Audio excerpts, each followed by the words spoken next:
hemorrhoids, have done since I was 22 years old. And it's a very young age to get hemorrhoids, but there's a lot of blood involved. If you've never had one, there's a lot of blood involved in a bad hemorrhoid. I've had toilet bowls that look like abortions. No, I'm not, it's not good.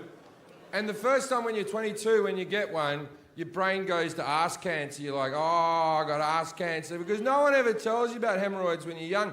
Your dad never sits you down and goes, when you get a bit older, you'll be pushing a poo a little bit hard and a small portion of your asshole will fall out.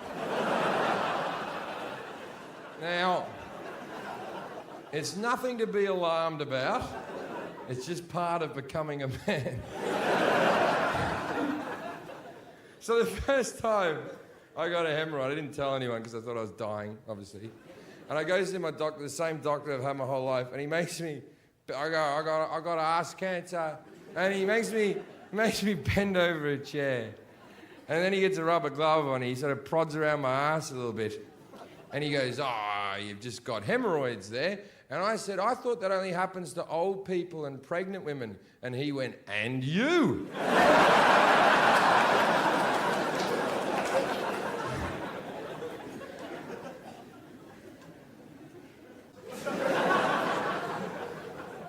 I know what you're thinking, the same as us, but you're not thinking outside the box. Because wiping your ass is a very visual activity. No one's ever just leant up, wiped, then dropped into the bowl. You wipe, you check. There's a lot of poo there. I'm going to wipe again. There's still a lot of poo. It feels dry, but there's still poo. I think I left one up there. I bet that's where the dog comes in handy. Oh! No, so, I'm not saying the dog licks the blind person's ass. I'm saying these are very intelligent dogs. They would have worked out some form of barking system. So the blind guy would have the dog, like, sit in front of him. Woof, woof, woof. Woof, woof. Woof.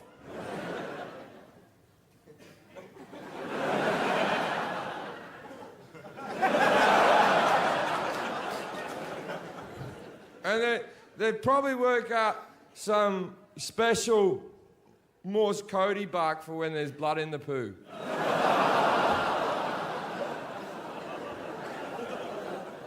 No, it's because they've already been through a rough time. They're blind, no need for ass cancer.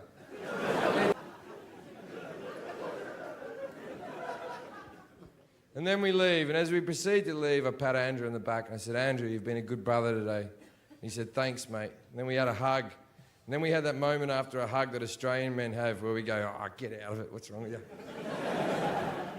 And then I said, hey, Andrew, how does Dan get his clothes off? And Andrew went, fuck! And we went back in. Andrew looks him up and down, and he turns to me and goes, look, he's very fragile. I know how he likes to be picked up. I'll lift him up, you take his pants off. Andrew gets behind, lifts him up by his armpits like I couldn't have figured out their magical hold. I'm on my knees taking Dan's tracksuit pants off. He always wore tracksuit pants, never got into fashion. And as I'm taking his tracksuit pants off, what many of you are wondering is, can Dan get an erection? And the answer is yes. Even though none of the muscles in his body work, the cock is not a muscle, the cock is a bit of skin that fills with blood. If he gets aroused up here, blood will rush to there. Now, what nobody knew about this 32-year-old virgin is that Dan's packing heat. I'm talking 9.5 inches of disabled misery. This cock's so fucking big, I think that's why the rest of his muscles didn't work. I I take the pants off, this thing springs up and hits me in the mouth.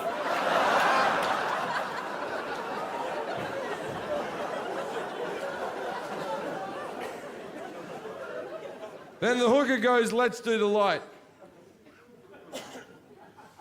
Let's explain the light. When they legalised prostitution in Australia, they didn't legalise it in all forms. For instance, you cannot get a street-walking hooker, you cannot get a prostitute to your hotel room. You can only go to a brothel in a safe environment where they have security for the girls in case a man shows up being drunk and dickhead or whatever. And also it's safer for the people who go to brothels because the girls get tested for STDs every month. So arguably, you're better off in Australia fucking a prostitute than picking up a girl in a bar. But I'm not going to have that conversation again. Oh my... You try explaining that to a girlfriend, it's a fucking minefield. But also they make it safer for the girls. If you're a guy who goes to a prostitute, you have to undergo the light. Let's explain the light. It's very simple. Sounds like what it is. You put your cock under a very bright light and they look around the shaft to see if there's anything untoward. Then they get a magnifying glass out, go through your pubes to make sure nothing's running around. It's not a big deal. I've been rejected heaps of times. Now the chair's here, there's a bed here, there's a hot tub there, the light's over there. Now we try to get the chair past the bed and the hot tub, but we can't get it through. So me and Andrew walk over the hooker and we're whispering because we don't want Dan to hear, and we're like, we can't do the light thing. And she goes, if you don't do the light, I'm not doing it. And me and Andrew went, come on. He's a virgin, what's the worst that can happen?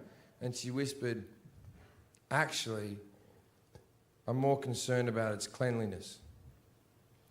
And then his brother Andrew said loudly and proudly, I washed it before we came out.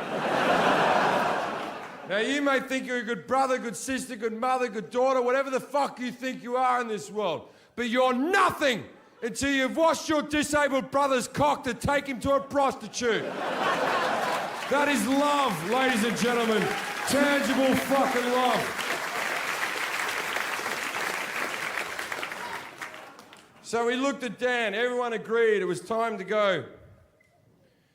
We looked at Dan, and me and Andrew looked at him and went, we're going now, mate. If you've got anything you want to say to us, say it now, because we're going to leave, mate. And this is what Dan did.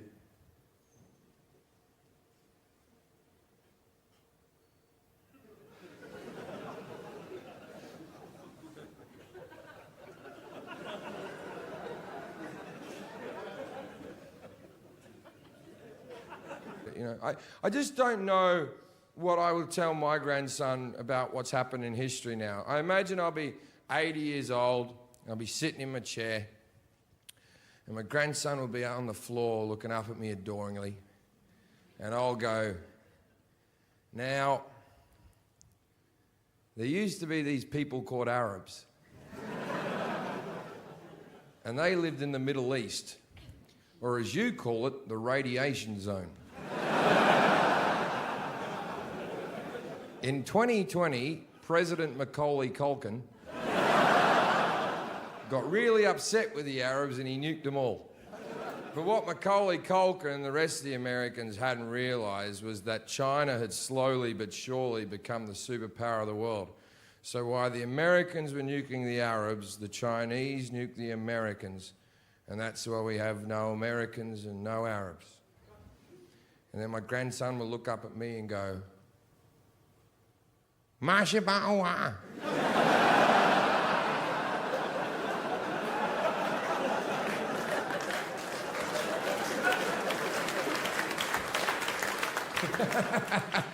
You know what I like about that joke?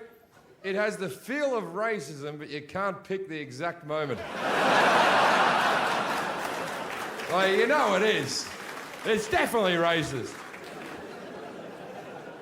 So let's change subject quickly. Pretty fucking bad. And 10 of them said they wouldn't do it, and I said, well, I respect that. But can you please go and hide, because I don't want him to be rejected by hookers. And these 10 girls shuffle away in their evening gowns and their high heels with gonorrhea falling out of them. I am now left with 4 girls. The best looking one by a mile stays. Dan wheels in, looking like Jabba the Hutt, breathing like Darth Vader. 2 of the girls run away, and I'm like, are you fucking kidding, you sluts? I just asked you nicely. So we're now left with 2 girls. The best looking one's there, the other one's a fucking troll. Now, out of respect for the ugly one, I go to Dan, I go, Dan, there's only 2 girls working today, mate. Which one do you want? And he said, the one in the green dress. Now, neither of them had a green dress. I stand up and look at Andrew and went, what the fuck is all this about? And Andrew went, oh yeah, his eyes are fucked as well. Now, it turns out that Dan's colourblind. It's not part of the condition, it's just unfortunate. So, I sat with the hooker. Now I'm going to pay for everything. Now, the reason I'm going to pay for everything is simple. I told Dan and Andrew that I would pay for everything as long as I got to tell this story to hundreds of thousands of people in the future. And they said, of course you can, Jim, but be respectful and change our names. Which sounds like the right thing to do now, doesn't it? Now, I haven't changed their names. Their names are Andrew and Daniel Connor from St Kilda, Melbourne, Australia. I would have liked to have changed their names. It is the right thing to do. But I look at it this way. Even if I changed their names and their parents started watching my comedy, they'd be like, my word, doesn't Randy and Steve sound like our kids? Didn't Jim grow up with a lot of people with muscular dystrophy?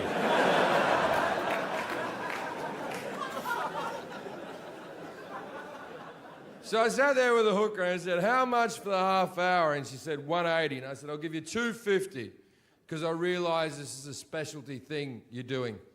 And she goes, I got one question for you. And I said, shoot. And she went, is he mentally retarded? And I went,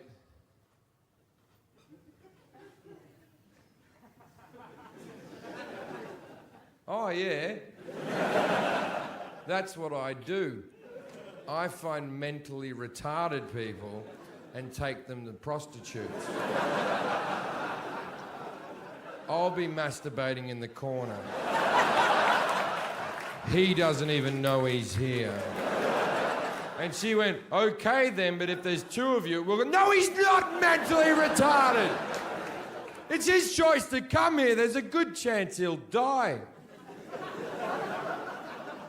And she went, what am I meant to do with him? And I went, I don't know. I've never been a hooker. But I'm thinking, give him a bit of a show, dance around a bit, rub your tits in his face, then suck him off. But don't sit on him or fuck him. It'll kill him.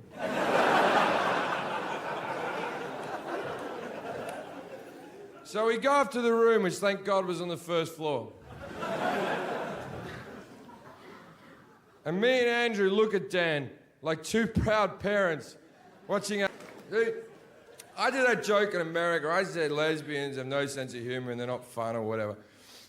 And these 2 lesbians stood up and stormed out of the room as if to prove my point. They're just not fun people.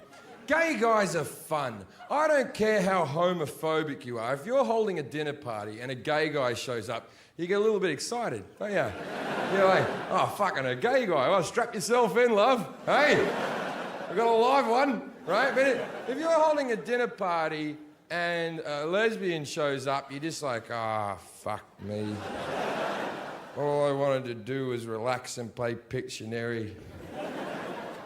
She's drawing something political.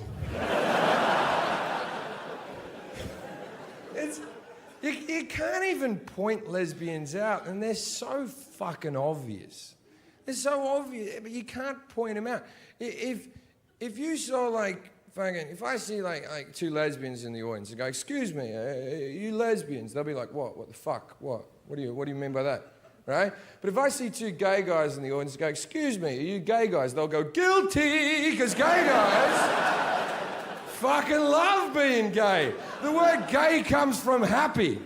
They like fucking men in the ass so much, they've called it happy. I have been a heterosexual my whole life. I would not call the experience happy. I would call it a struggle at best. I'll tell you another reason.